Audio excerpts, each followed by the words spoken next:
আজকে 6 তারিখ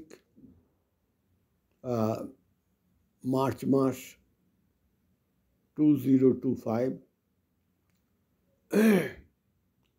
কালকে আমি ইউটিউব করেছি আমার কৈশোর ফেজের ব্যাপারে। সেটা ছিল অ্যাবাউট 44 নম্বর 44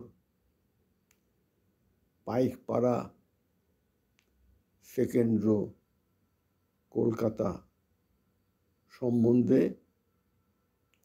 সব কথা, অনেক কথা বাদ গেছে, সেইটাকে দ্বিতীয় পার্ট হিসাবে আমি বলছি। সেই জন্য আপনারা প্রথম ছবিটা যেটা দেখতে পাবেন সেটা গতকালের সাথে মিলে যাবে। গতকাল মানে পাইকপাড়া যে বাড়িটা, আর দ্বিতীয়টা ছবি দেখতে পাবেন সেই ছবিটা হচ্ছে টালা পার্ক। ওই কাছাকাছি আমাদের বাড়ি থেকে 1 কিলোমিটারের মধ্যেই টালা পার্ক, বিখ্যাত টালা পার্ক, যেখানে আমি সাঁতার শিখেছিলাম ছেলেবেলায়। সেই ছবিটা দেখতে পাবেন। সে যাই হোক, বলি যে 44 পাইকপাড়া যে বাড়িটা, তার একতলাতে আমাদের প্রায় আত্মীয়ই বলা যেতে পারে, মনন সিংয়ের, তারা চক্রবর্তী ছিলেন। সেখানে আমার অতসী মাসি ডাকতাম, তিনি ছিলেন। আচ্ছা, এবার বলি যে নাটকটা, বাণী বলে নাটকটা করা হয়েছিল, পুরুষ ভূমিকা বর্জিত। সেটাতে অতসী মাসি সেজেছিল হংসরাজ, মানে মা সরস্বতীর বাহন হংসরাজ। আর পাড়ারই একটি মেয়ে সাধনা, সে সেজেছিল মা সরস্বতী। আর মানিকদার বোন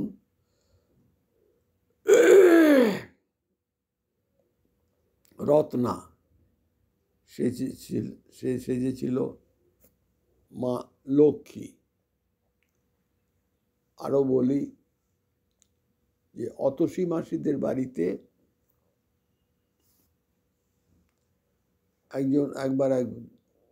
একজন ভৈরবী এসেছিলেন। ভৈরবী মানে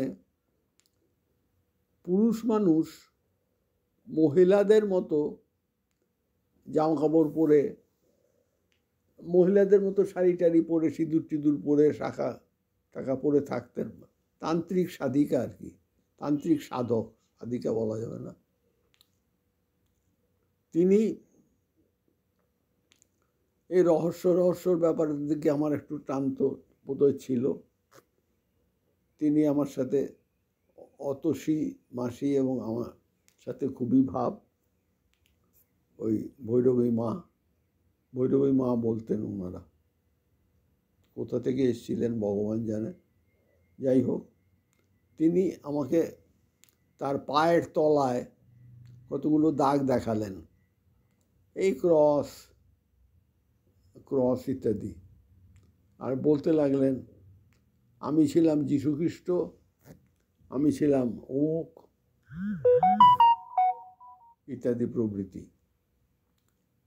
আমি মোটেই খুব একটা বিশ্বাস করলাম না, শুনলাম এই পর্যন্ত। এইটা মনে আছে। তো অতসী মাসির দাদা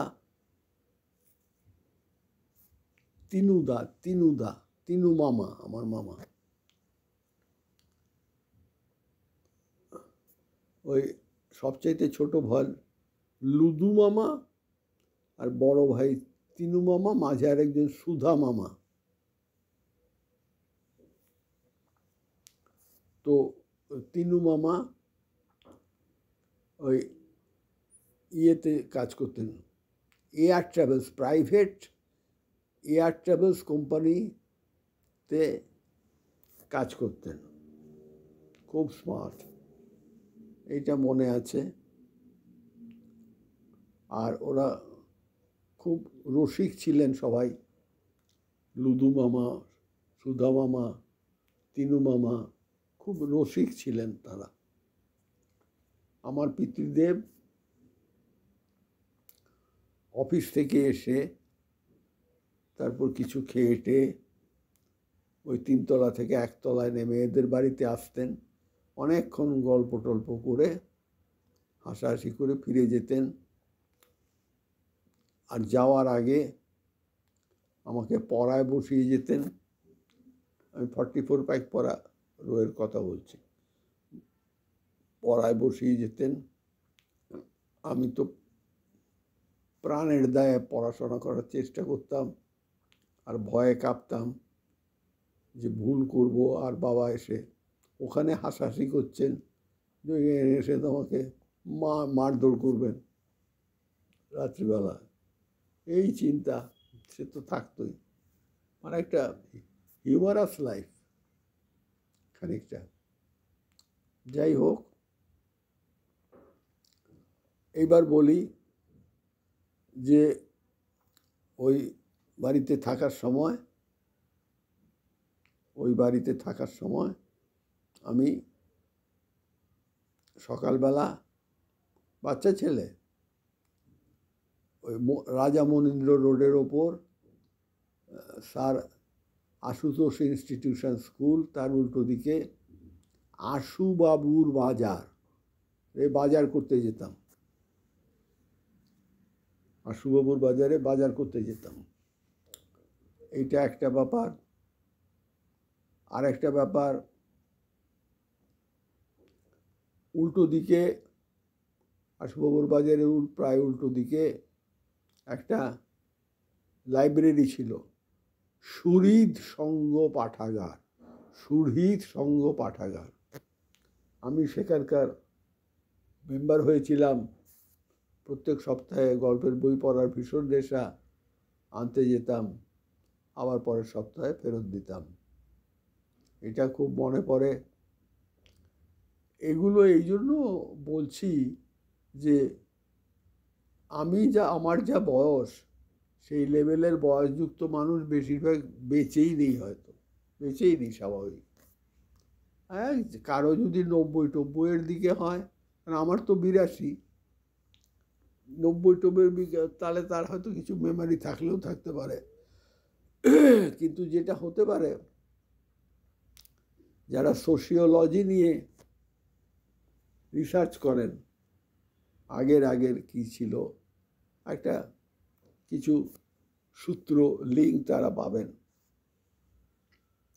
সেই জন্য এসব বলে যাওয়া। আরেকটা বলি, ওই যে বললাম টালা পার্ক, ওই সুধীরসংঘ পাঠাগার থেকে আরেকটু এগিয়ে গেলেই টালা পার্ক। টালা পার্কের এন্ট্রি, বিরাট বড় পার্ক। ওটা কোথায়? ওর পাশেই হচ্ছে বিখ্যাত টালা ট্যাঙ্ক, ওই যে জলাধার, বিশ্বের সবচেয়ে বড় হাতে তৈরি টালা, বিশ্বের সবচেয়ে বড় জলাধার, যেখান থেকে জল সাপ্লাই, মানে কলকাতার প্রায় অর্ধেক জল সাপ্লাই এখনো হয়, তখনও হতো। বিরাট, ওখানে জল আসতো ফলতা থেকে গঙ্গা থেকে জল আসতো, এবং সেখান থেকে পিউরিফাই হয়ে ট্যাঙ্কে ওঠা, সে এখনো আছে, বিরাট। যাই হোক, ওই তারই অ্যাডজাসেন্ট জায়গাটা হচ্ছে পার্ক হয়েছিল, বিখ্যাত জিমখানা ক্লাব, ক্রিকেটের জিমখানা ক্লাব। সেখানে আমি নিজে দেখেছি, জিমখানা ক্লাবের ক্রিকেটের ক্যাপ্টেন ছিলেন কমল ভট্টাচার্য। কমল ভট্টাচার্য, যেই কমল ভট্টাচার্য ওই ইয়েতে কমেন্ট্রি করতেন, পরে ক্রিকেটের কমেন্ট্রি করতেন উনি, তার গলাটা খুবই বিখ্যাত মানুষ, কমল ভট্টাচার্য, তারপর পুষ্পেন সরকার, এইসব নামগুলো ছিল। আমরা রেডিওতে শুনতে পেতাম এইসব নামগুলো। যাই হোক, ওই টালা পার্কের যে পার্কের ভেতর যে পুকুর, সেই পুকুরের ছবি আমি দিয়েছি। ওখানে আমি সাঁতার শিখেছিলাম। সাঁতার কেটে কেটে টালা পার্কের ভেতরে যে দ্বীপ আছে, সেই দ্বীপে চলে যেতাম, ওখানেই আমি সাঁতার শিখেছিলাম। এইগুলো নানান কথা মনে পড়ছে। এটা আমার সেকেন্ড পার্ট। এরপরে যদি আরও কিছু, আরেকটা কথা, হ্যাঁ, খুব ইম্পর্টেন্ট, সেটা আমি যখন ওই বাড়িতে থাকতাম 44 পাইকপাড়া, সেকেন্ড রো, সেখানে একজন মাস্টারমশাই আমাকে পড়াতে আসতেন, শৈবাল চ্যাটার্জি বা চক্রবর্তী। তিনি বরানগর নেতাজি কলোনিতে বসবাস করতেন। পরে ওই কলোনিতে একটা নেতাজি বিদ্যালয় ছিল, সেখানকার তিনি হেডমাস্টার হয়েছিলেন। আমি খবর পেয়েছিলাম আজ থেকে বেশ কয়েক বছর আগে তিনি দেহত্যাগ করেন, বেঁচে ছিলেন না, আমি খবর নিয়ে দেখেছিলাম। যাই হোক, তিনি আমাকে অত্যন্ত স্নেহ করতেন, শৈবাল চ্যাটার্জি বা চক্রবর্তী। তার বোন ছিলেন ছবিদি, আমার ছবিদি অত্যন্ত ভালোবাসতেন আমাকে। আর সলিল দা, তার ছোট ভাই, তিনি পরে যাদবপুর ইউনিভার্সিটি ইকোনমিক্স নিয়ে MA পাস করেছিলেন, সলিল চ্যাটার্জি। আর ছবিদি তো তখন আমার এমন ছিল, মাস্টারমশাই রবিবার দিন মাস্টারমশাইয়ের বাড়ি যেতাম, বরানগর ওই নেতাজি কলোনিতে, সারাদিন থাকতাম, স্নান খাওয়া দাওয়া করে আনন্দ করে, আর সলিলদার সাথে ঘোরাঘুরি করে আমি ফিরতাম। সলিলদা সেই সময় ভারী মজার ব্যাপার হতো।